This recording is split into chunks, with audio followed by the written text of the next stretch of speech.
सागर शहर की खूबसूरत लाखा बंजारा झील के किनारे ऐतिहासिक वृंदावन बाग मठ है। शहर के लोग इस मंदिर से विशेष आस्था रखते हैं। इस मंदिर की सबसे आकर्षक और खास बात यह है कि ये मठ गज परंपरा का अनुसरण करता है। गज परंपरा के अनुसार यहाँ 5वीं परंपरा में हथिनी लक्ष्मी है। उद्घाटन समारोह कार्स 24 फ्रेंचाइजी का भव्य शुभारंभ दिनांक 12 जनवरी 2025 रविवार, समय दोपहर 2 बजे। प्रोप्राइटर संस्कार जैन। हथिनी लक्ष्मी की बात करें तो एक संत की तरह नियम फायदों से इसकी भी दिनचर्या चलती है। रोजाना 4:30 बजे सुबह मठ की आरती में शामिल होती हैं। 10:30 बजे उसके सोने का समय है। इसके अलावा आवास, प्रवास और भोजन भी निश्चित समय पर करती है। सारा शहर गजलक्ष्मी के रूप में लक्ष्मी की सेवा करता है।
महंत नरहरिदास बताते हैं कि वृंदावन बाग मंदिर मठ राज दरबारी मंदिर है।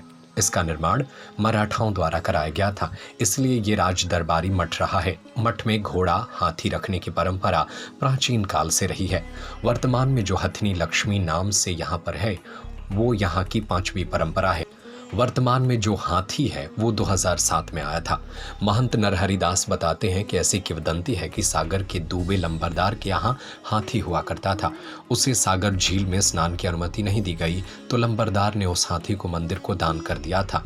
जब हाथी मठ का सदस्य हो गया तो फिर मठ ने गज परंपरा की शुरुआत की। ये परंपरा अब तक चली आ रही है। जैसे जैसे गज परंपरा के हाथियों का निधन होता गया तो उनका स्थान नए हाथी लेते गए। अब हथिनी लक्ष्मी मठ की प्रधान सदस्य है, क्योंकि वृंदावन मठ की जो अवधारणा लोगों के मन में है और वृंदावन बाग मठ का नाम आते ही सबसे पहले गज की आवृत्ति आती है कि हाथी वाला मंदिर, इसलिए ये विशेष है। उनका प्रवास देवतुल्य है।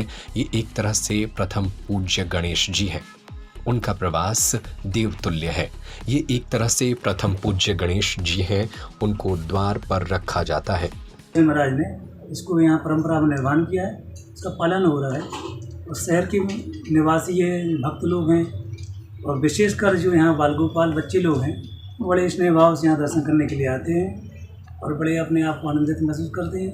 और यही इन मंदिरों का उद्देश्य रहता है और हम लोग का भी ये उद्देश्य है, लोगों के जीवन में सुख, शांति, आनंद की अनुभूति हो, यही मंदिरों का उद्देश्य है। और ठाकुर जी का भी ये प्रकल्प है।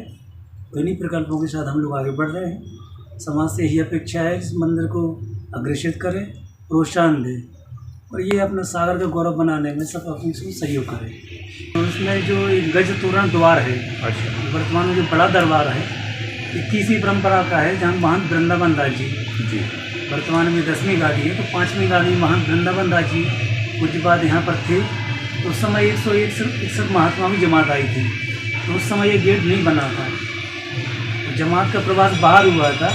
तो ठाकुर जी को, जो बाल गोपाल ठाकुर जी को यहाँ अंदर लाए हैं, तो उनका दरवाजे से मुकुट लग गया था। मुकुट गिर जाने के कारण तो जमात को यहीं प्रवास दिलाया था।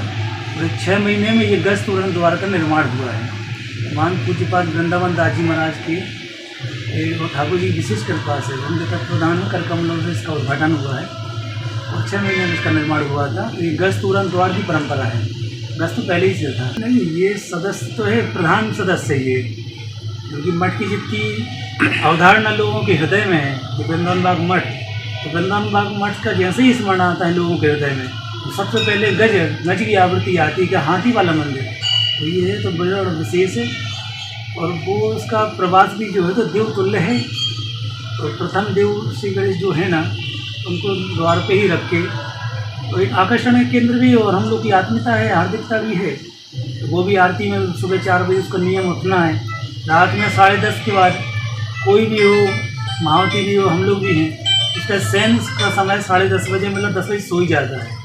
तो ये भी उसका एक सिद्धांत जो है, नियम धर्म जो है, ये सब अनुकरणीय है। इन सब चीज़ों को अपन को इसकी चीज़ का ध्यान देना चाहिए कि स्थान, व्यक्ति और स्थान विशेष का महत्व यही होता है कि आज गज इस स्थान पे है, तो वो भी सनातनी पद्धति का अवधारक है। वो सुबह 4 बजे प्रवास में उठ जाता है। रात्रि में शयन का उसका नियम है, भोजन प्रसादी आवास प्रवास का भी उसका नियम है। आरती के समय पर उसकी जो हरकतें कहते हैं, एक्टिविटी कहते हैं, वो उसकी अलग रहती हैं। ध्यान में जो पिछला हाथी जिसने शरीर छोड़ा था, उसने शरणागति मुद्रा में ही शरीर छोड़ा था। तो ये तो सब प्रत्यक्षम किम प्रमाणम, ये सब आप देख ही रहे हैं। तो ये परंपरा भी है और ईश्वरी कृपा भी है, तो यहाँ पर विद्यमान है। सभी से निवेदन है कि यहाँ पधारें, भगवती दर्शन करके अपने जीवन में लाभ